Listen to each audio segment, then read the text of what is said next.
Hello friends, good morning. নিয়ে চলে এসেছি আরেকটি ছোট মিনি ব্লগ। দেখতেই পাচ্ছ ভিডিওটা শুরু করেছি হচ্ছে মেট্রো থেকে। তো তিনজনে রেডি হয়ে বেরিয়ে গিয়েছিলাম হচ্ছে দক্ষিণেশ্বরে পুজো দেওয়ার উদ্দেশ্যে।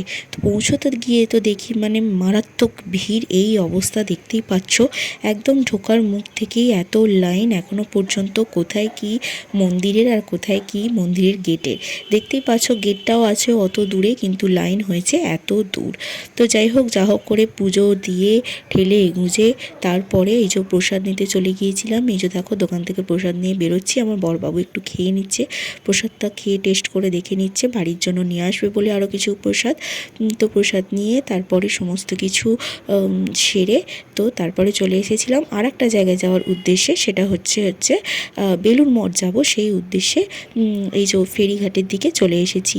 যে ফেরিঘাটের ওখানেও ভীষণ ভীষণ লাইন ছিল, সেটা তোমাদের সঙ্গে আমি শেয়ার করিনি, কিন্তু ভীষণ লাইন ছিল। দেখতেই পাচ্ছ ভিড়ের পরিমাণটা, যা সাংঘাতিক ভিড় হয়েছিল। তো সেখান থেকে টিকিট নিয়ে চলে যাচ্ছি। আর এখানে একটুখানি দাঁড়িয়ে আমরা ভিডিও করে নিয়েছি, ভিডিও একটুখানি ফটো এই সমস্ত কিছু করেছি।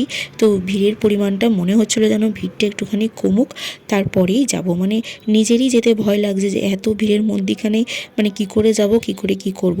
তো ওই জন্য দাঁড়িয়ে একটুখানি ভিডিও করে নিয়েছি। তারপরে আস্তে আস্তে পৌঁছে গিয়েছিলাম হচ্ছে বেলুড় মঠে। সেখানে তো গিয়ে দেখি গেট বন্ধ হয়ে গিয়েছিল। কিছুক্ষণ বসে থাকার পর ওখানে তারপরেই গেট খুলেছে। ভিতরে গিয়ে দেখি যে এত ভিড়, দেখতেই পাচ্ছ ভিড়ের পরিমাণটা।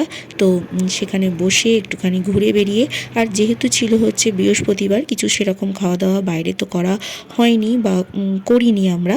তো একটুখানি ঘুরে ফিরে ওই যা হোক করে, এত ভিড়ের মধ্যে তো ভালো করে দেখাও সেভাবে সম্ভব নয়। তো যাই হোক ঘুরে একটুখানি তারপরে চলে এসেছিলাম বাড়িতে এসেই আমরা খাওয়া দাওয়াটা করেছিলাম। তো এই ছিল আজকে ছোট্ট একটা ভিডিও। ভালো লাগলে লাইক, শেয়ার, সাবস্ক্রাইব।